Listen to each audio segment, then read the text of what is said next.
Քաղաքից դուրս հանգիստը կազմակերպելու պիկնիկների եւ արշավների սեզոնն արդեն մեկնարկել է, բայց չպետք է մոռանալ, որ հենց գարնանն են ակտիվանում նաեւ մի շարք միջատներ, այդ թվում տիզը, որի խայթոցը կարող է լուրջ առողջական խնդիրներ առաջացնել։ Ամենահաճախը հանդիպումը լայմի հիվանդությունը։ Այն բորելիա բակտերիաներով հարուցվող ինֆեկցիոն հիվանդություն է եւ փոխանցվում է տզի խայթոցի միջոցով։ Եվ ինչքան երկար է տիզը ամրացած մնում մարդու մաշկին, այնքան մեծանում է հիվանդության փոխանցման հավանականությունը։ Վարակի ամենահաճախ հանդիպող նշանը մեծացող մակերեսով մաշկի կարմրությունն է։ Այն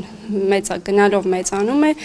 հիպերեմիկ հատված է, կենտրոնում գունատվում է, սովորաբար տզի խայթոցից հետո նկատելի է դառնում, սակայն կարող է այս սուր շրջանը բաց թողնվել հիվանդի կողմից եւ արդեն հիվանդը դիմի ստացիոնար, արդեն այլ կլինիկական դրսևորումներով, սովորաբար հիվանդությունը երբ որ տարածվում է շաբաթների ընթացքում, մենք ունենում ենք բազմակի օղակաձևերի թեմաներ մարդու մաշկին, ունենում ենք սրտի թաղանթների, գլխուեղի թաղանթների բորբոքում, իսկ երբ որ հիվանդությունը տարածվում է ավելի դանդաղ ամիսների ընթացքում սովորաբար դրսևորվում է արթրալգիաներով, այսինքն օդացավերով, հիմնականում ծնկահոդերի ախտահարմամբ եւ արդեն նյարդաբանական տարբեր խանգարումներով։ Մասնագետի խոսքով հիվանդության տեսակետից Հայաստանը գտնվում է բարձր ռիսկային գոտում։ Հատկապես շատ են գրանցվում տզի խայթոցի դեպքեր Տավուշում եւ Լոռիում, քանի որ անտառացած քաթվածները շատ են։ Տվյալ շրջաններ այցելելու դեպքում մասնագետը հորդորեց լինել պատրաստված։ Մանատիպ վայրեր այցելիս անհրաժեշտ է հագնել երկարատև հագուստ, տաբատ, անպայման երկարաճիտ կոշիկներ,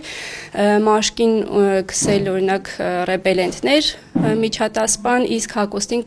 քսել պերմետրին, որը կանխում է տզերի ամրացումը հագուստին կամ մաշկին եւ արդեն նման տարածքներ այցելիս անհրաժեշտ է հագնել բացգույնի հագուստ, տզերը ավելի նկատելի դարձնելու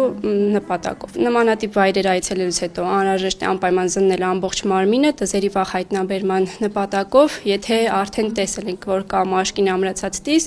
անհրաժեշտ է խուճապիչը մատնվել առաջին հերթին, տիզը հեռացնել կամ դիմել մասնագետի, որպեսզի տիզը հեռացվի։ Քանի որ դեռևս չկա պատվաստում լայմի հիվանդության դեմ, հետևաբար խիստ անհրաժեշտ է ստանալ հետկոնտակտային կանխարգելիչ բուժում հիվանդության հետագա տարածումից եւ բարդություններից խուսափելու նպատակով։ Քանի որ այս շրջանում ակտիվացել են արշավները դեպի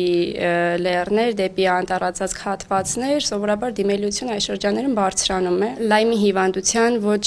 ժամանակին եւ ոչ ճիշտ ախտորոշման ու բուժման հետևանքով առաջանում են բարդություններ, որոնք ազդում են հիվանդի կյանքի որակի վրա։ Ըստ մասնագետի տզերի ակտիվացման շրջանը համընկնում է գարուն ամառ ժամանակահատվածին եւ հիմնականում հենց այս սեզոններում էլ ունենում են տզի խայթոցի եւ հիվանդության առաջնային դեպքեր։ Գայանե Գաբոյան, Հովանես Մկրտչյան, Armenpress։